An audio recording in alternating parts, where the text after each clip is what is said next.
Hey guys, Jeff Carson here, and I'm doing this video for a couple different reasons. I firstly want to introduce myself, how you doing? And secondly, I just want to go through and take a look at 3 different WSOs I've done, and one of them being very successful, the second one being not successful, and the third one being kind of in between. And I just want to show you kind of the things that I've learned. And so obviously this is for those people who maybe are just getting started out, have launched a couple and maybe haven't seen that much success. And then if you are the people that have seen a lot more success, like over here I showed, I've got $53,240 in sales, and some people are just scoffing at that. They made that yesterday or something. But obviously not. I've never had a 6-figure launch. So if you are one of those 6-figure launch people and you feel compelled to watch this entire video, I'd really appreciate it if you could help me out, letting me know what I could do too to do one of those. So anyway, let's just get started without further ado.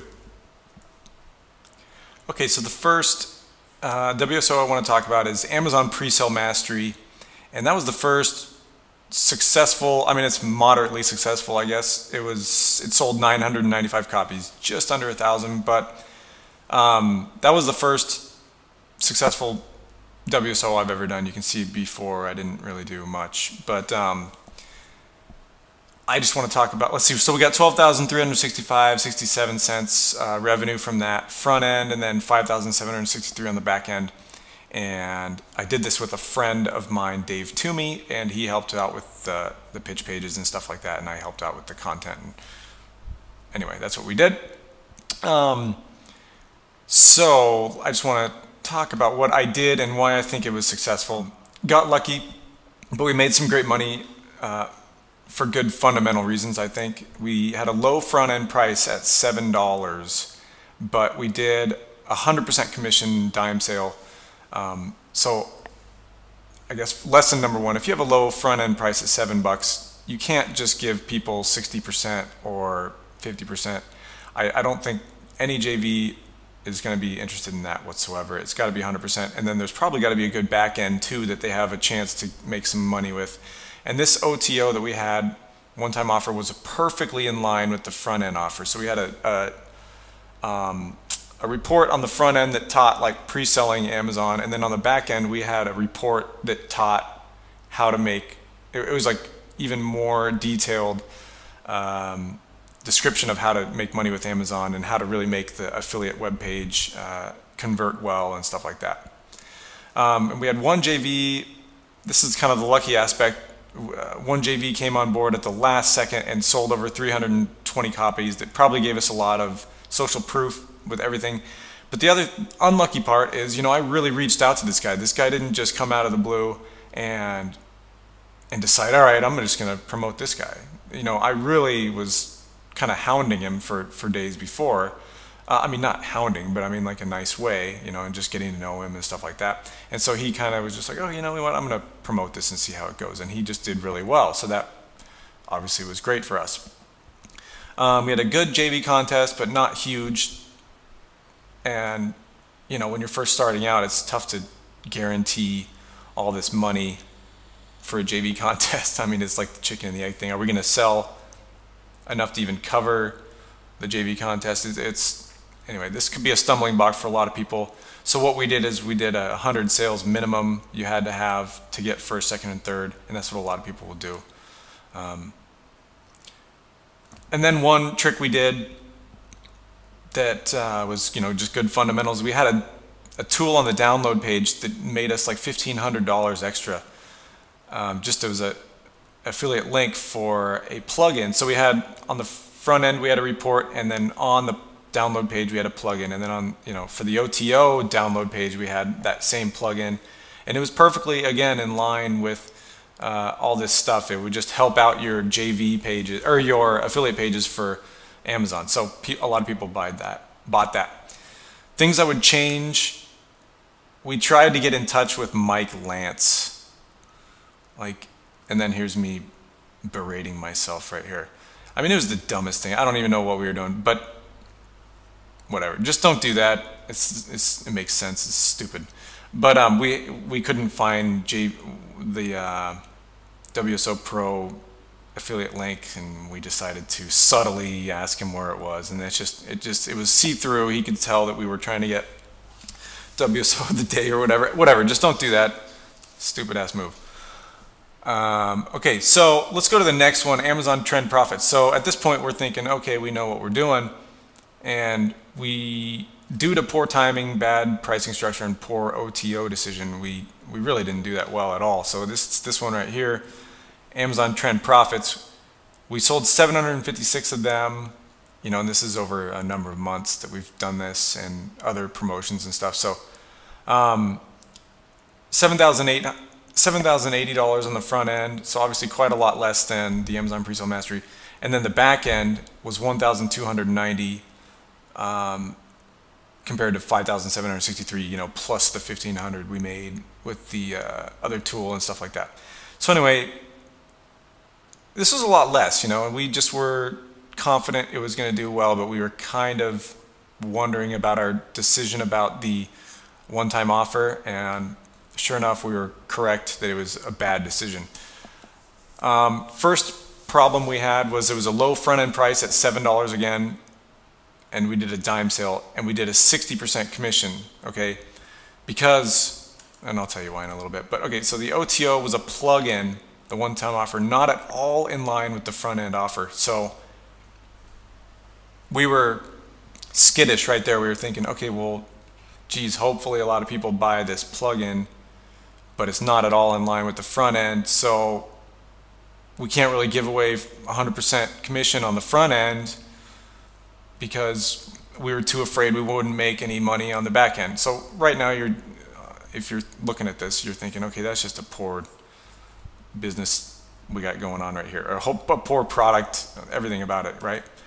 And then sure enough, 2 days before we were even released it, Simple Spencer released pretty much the same product. This was all about, like, keep taking advantage of trends and in the marketplace at different times of the year. And he literally released, like, it was just weird that it was almost the same topic right before that. So that didn't help us whatsoever.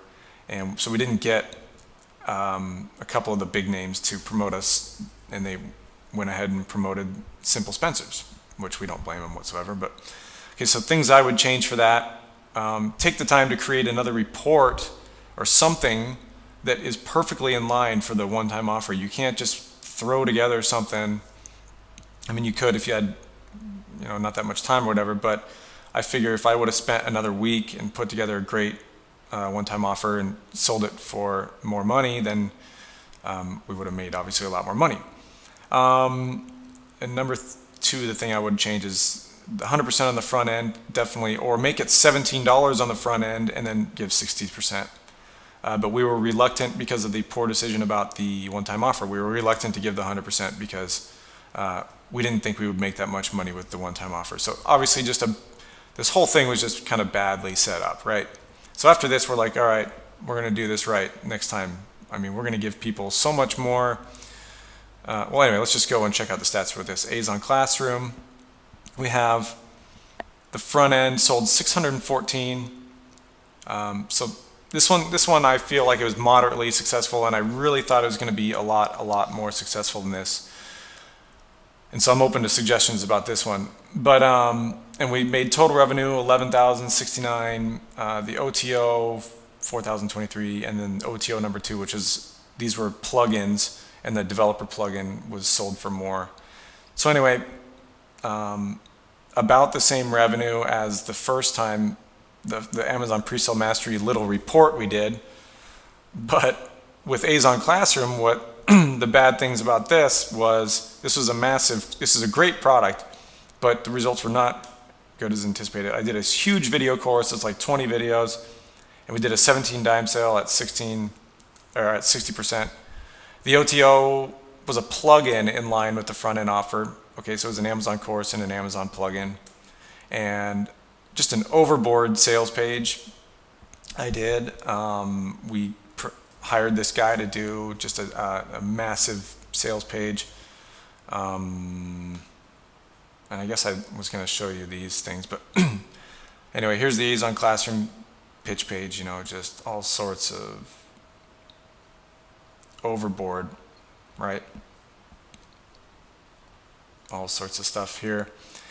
So we just did all this initial work and really had all the JVs on board. We had an overboard sales page. We had a plugin that was in line with the front end. But it just didn't, it was just kind of fell flat. Like only that first JV that promoted that got 320 sales, he got some really good sales with this one, but everybody else kind of fell flat. All of my other JVs, all of our other JVs, and we were just like, couldn't really tell, and some things, or couldn't really tell what went wrong. So the things I learned was I took way too much time on the course and invested way too much into it.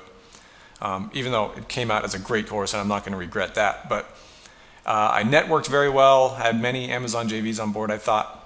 But I think what I learned is maybe it's just too much of a course for a WSO where people turned off.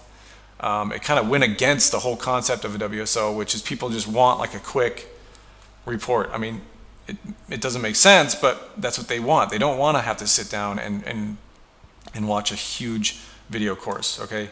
And then maybe the sales page was just too much and it could have been just more simple. But it was still a positive experience and got some great customers. The reason why I think it was the sales page was too much is because like here's our first one, and it was just basic stuff here, you know, using a lot of the triggers that a lot of people talk about for good pitch pages,